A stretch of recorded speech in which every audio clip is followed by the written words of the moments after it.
Halo semua, aku Sulvina dan sekarang kalian lagi nonton Kode Abstrak.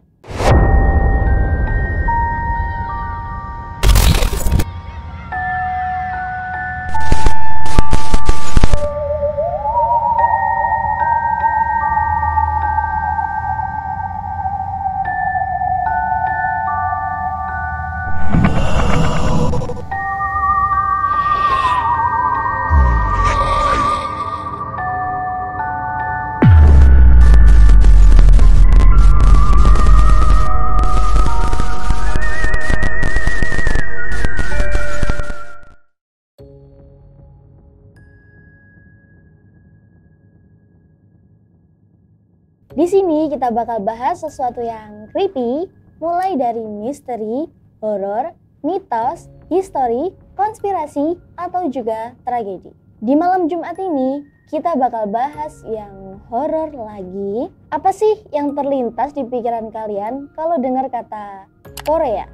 K-pop, drakor, para opa-opa, atau yeonmi? Gak cuma itu, di sana juga ada kepercayaan masyarakat tentang roh-roh atau arwah, hantu, dan juga makhluk mitologi.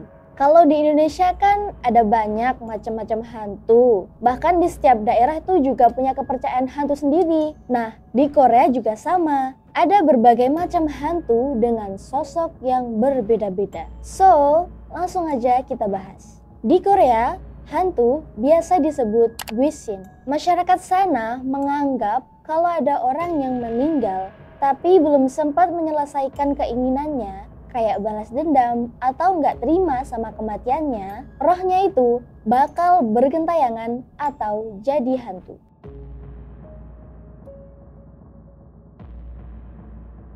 Dalgel gwishin biasa disebut hantu telur soalnya punya wajah rata. Dalgel gwishin diceritain sebagai sosok yang nggak punya mata, hidung, telinga, ataupun mulut. Kebayang dong kalau mukanya rata, cuma bentuk kepalanya aja oval kayak telur, makanya hantu itu disebut sebagai hantu telur. Tapi ada juga Dalgel gwishin yang bahkan nggak punya kaki dan juga nggak punya tangan. Dalgel gwishin biasanya menampakkan diri di daerah pegunungan. Katanya, kisah mereka itu awalnya dari seseorang yang nggak punya anak di kehidupan sebelumnya atau manusia yang matinya nggak wajar, jadi punya dendam yang dalam. Dalam cerita, seseorang yang ngelihat hantu Dalgel gwishin ini baik sengaja maupun nggak sengaja, sebagian besar bakalan langsung mati mendadak, soalnya Dalgel gwishin ini gak ada basa-basi buat mengganggu. Kabarnya, mereka sering menghantui para pendaki gunung, bahkan mengikutinya di malam hari. Chonnya gwishin juga disebut hantu perawan. Bisa dibilang hantu ini mirip sama kuntilanak yang ada di Indonesia. Soalnya, wujud dari hantu ini seorang wanita yang punya rambut panjang terurai dan ia pakai sobok, sejenis hanbok atau pakaian tradisional Korea yang warnanya putih dan biasanya dipakai pas lagi berkabung. Gak cuma itu, rambutnya yang panjang itu tadi kusut dan juga terurai menutupi seluruh wajahnya. Soalnya hantu ini asalnya dari orang yang belum menikah, jadi gak punya hak buat mengikat rambut kayak wanita yang udah menikah di tradisi masyarakat sana. Hantu ini biasanya muncul di kuburan, di sekolah, di danau, bahkan juga di jalan-jalan.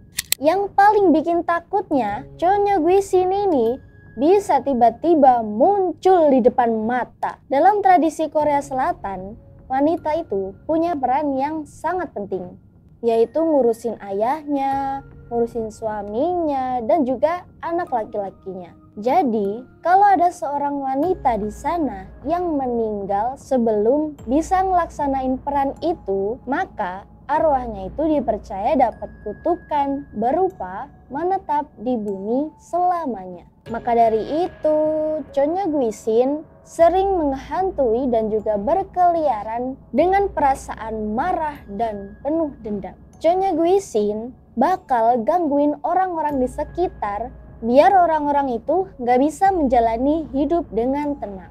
Mereka itu berharap kalau orang-orang yang dia ganggu bakalan ngalamin nasib yang sama kayak dia.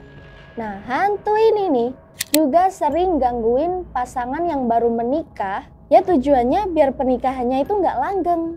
Buat mengurangi gangguan dari Chonyeogwisin si milik kita yang usil ini, orang Korea zaman dulu membuat patung palik yang dipercaya bisa menenangkan para arwah-arwah yang marah. Orang zaman dahulu di Korea juga percaya kalau Chonyeogwisin itu bisa ditenangin dengan cara menikahkan hantu itu dengan hantu lainnya, yaitu Chonggakgwisin atau hantu pria. Si hantu pria ini nih juga mirip sama Chonyeogwisin. Dia dulunya seorang laki-laki yang meninggal sebelum sempat menikah. Jadi adanya pernikahan hantu arwah itu tadi punya harapan biar arwah mereka itu tenang dan gak lagi gangguin orang-orang di sekitarnya. Kesian ya hantunya jomblo. Mulgwishin biasa disebut hantu air. Biasanya munculnya itu di tempat-tempat yang ada genangan airnya, kayak laut, danau, sungai, waduk, atau bahkan kamar mandi. Secara umum, Mulgwishin ini juga hampir sama kayak Chonyeogwisin atau sosok wanita yang wajahnya pucat, punya rambut yang panjang terurai, tapi tangannya ini panjang dan pakaiannya selalu basah. Sama kayak hantu-hantu lain, Mulgwishin ini muncul karena ada dendam. Jadi dia nggak bisa nerima kenyataan kalau dia udah mati karena tenggelam. Terus dia bakal balas dendam nih dengan memikat orang-orang biar main di air, terus bakal ditenggelamin sama dia. Hantu ini bisa bergerak cepat, bahkan bisa ngejar orang yang jago renang sekalipun. Tapi Mulgwishin ini jarang kasih lihat dirinya secara utuh. Kadang cuma tangan atau cuma munculin kepala. Atau juga bisa ditandain ada rumput laut yang mengapung. Yang ternyata rumput laut itu rambutnya si Mulgwishin. Kalau ada korban yang tertipu atau terkelabui pengen ngambil rumput laut itu tadi, orang itu bakal terjebak di pusaran air, terus Mulgwishin ini bakal muncul, terus narik pakai tangannya dia yang panjang. Dia bakalan narik orang itu sampai ke bawah dan ditenggelamin. Tapi katanya ada juga sih yang masih bisa selamat. Cuma ya tetap aja bakalan kerasa kalau ada sesuatu yang narik dari dalam air. Sebagian orang beranggapan kalau tindakan si Mulgwishin itu tadi sebagai upaya balas dendam. Hantu itu tadi sengaja mancing orang-orang biar mendekat ke air, terus ditenggelamin gitu aja, biar mereka itu merasakan penderitaan yang sama kayak Mulgwishin ini. Tapi ada juga sih sebagian orang yang bilang atau ngasih pembelaan kalau hantunya ini ngerasa kesepian dan butuh teman. Maka dari itu, orang Korea punya 3 aturan biar nggak jadi korbannya Mulgwishin, yaitu jangan masuk air setelah minum alkohol, jangan masuk air ketika malam dan hujan turun, dan juga jangan menyentuh tubuh orang tenggelam yang berdiri. Sosok Cheksin ini jadi salah satu hantu yang paling nyeremin di Korea Selatan. Asal-usul Cheksin ini dari masyarakat Jeju, pulau yang ada di Korea. Menurut mereka, Cheksin ini awalnya adalah seorang wanita yang suka nipu orang. Tapi karena lama-lama sifat buruknya ini ketahuan, akhirnya dia dimaki-maki, terus dia nggak bisa nipu lagi, sampai dia bunuh diri di dalam toilet dengan cara gantung diri. Kadang sosok ini juga disebut Hwajeongsilgwishin yang artinya hantu toilet. Kayak namanya, hantu ini sering ada di toilet-toilet umum kayak di mall, di restoran, di sekolah, atau di tempat-tempat umum lainnya. Masih dengan sosok wanita, hantu ini juga nyeremin nih. Punya rambut panjang terurai, bahkan menggantung di langit-langit toilet. Dia ini juga punya kebiasaan ngitung rambutnya sehelai demi sehelai buat ngabisin waktunya. Katanya, Cheksin ini bakalan mencelakai atau ganggu orang-orang yang punya kelakuan buruk pas lagi di dalam toilet, kayak mengotori toilet, membuang pembalut sembarangan, atau bahkan merusak fasilitas toilet. Ada yang bilang kalau Ceksin itu muncul dengan wujud tangan yang keluar dari toilet, terus hantu itu perlahan menampakkan wujud sosok wanita yang basah kuyup, terus nawarin 2 gulungan tisu warna biru dan juga warna merah. Terus hantu itu bakalan nyuruh korban buat milih salah satu dari 2 gulungan tisu itu tadi. Tapi ini pilihannya sama-sama nggak bagus sih. Soalnya kalau pilih warna biru, hantu ini bakal mencekik korban sampai tewas. Terus kalau pilih warna merah, hantu ini bakal buat korbannya bersimbah darah. Soalnya dia bakal memotong-motong tubuh korban. Jadi gimana dong biar selamat? Katanya kalau mau selamat dari tawaran Ceksin ini biar tetap hidup, dicuekin aja pertanyaannya. Atau bisa jawab, aku nggak butuh tisu, udah makasih. Udah gitu aja, nanti selamat. Selain itu, ada juga versi yang bilang kalau Ceksin ini menempati salah satu bilik dari toilet. Jadi nanti pintu toiletnya itu bisa kebuka tutup sendiri. Atau ada juga yang toiletnya itu kesiram sendiri. Selain muncul dari dalam toilet, hantu Ceksin ini juga bisa menampakkan diri lewat cermin toilet. Katanya buat ngehindar dari gangguan Ceksin ini, siapapun yang mau masuk toilet harus batuk dulu 3 kali. Sebagai peringatan nih, biar Ceksin punya waktu buat ngehindar atau lari dari toilet.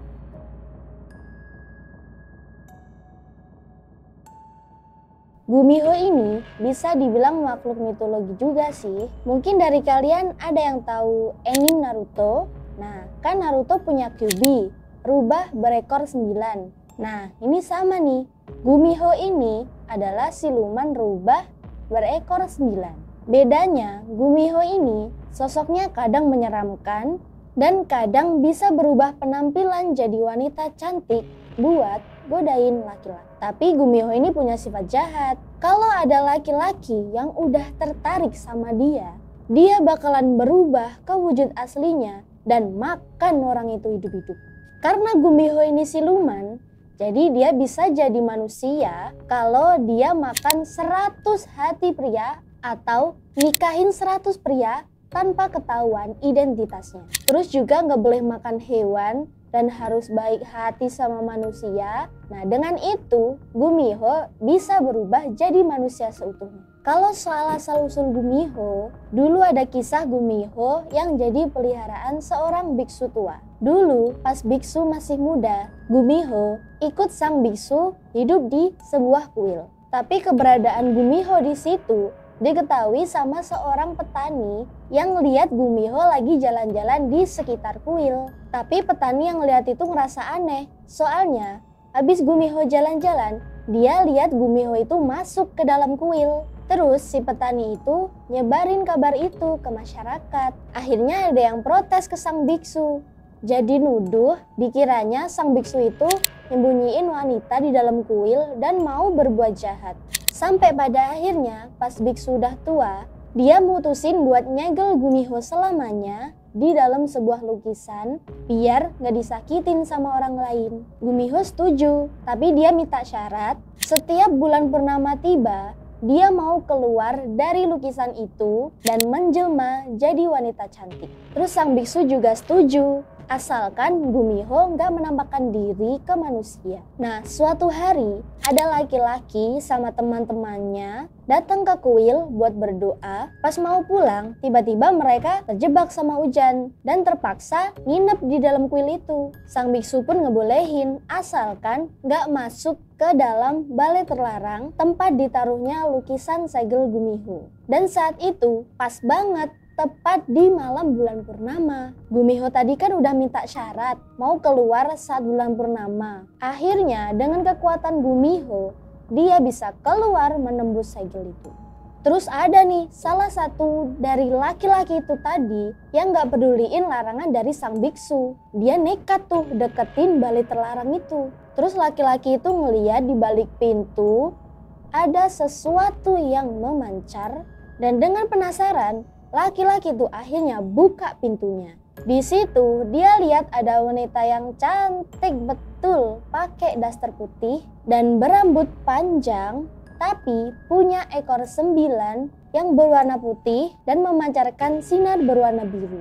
Terus laki-laki itu tadi terkejut dan pingsan. Terus dibawalah laki-laki itu sama Gumiho dan dimakan itu hati sama jantungnya sama Gumiho biar dia bisa menyempurnakan dirinya menjadi manusia. Nah, itu tadi beberapa Guishin yang terkenal di Korea. Menurut kalian mana yang paling serem? Oke semua, jadi gitu dulu aja cerita kita di malam hari ini. Makasih buat kalian yang udah stay terus. Jangan lupa like, komen, dan juga subscribe. Pantengin terus channel kita tiap malam Jumat dan Selasa malam. Sampai jumpa di Goda Abstrak selanjutnya. Bye-bye.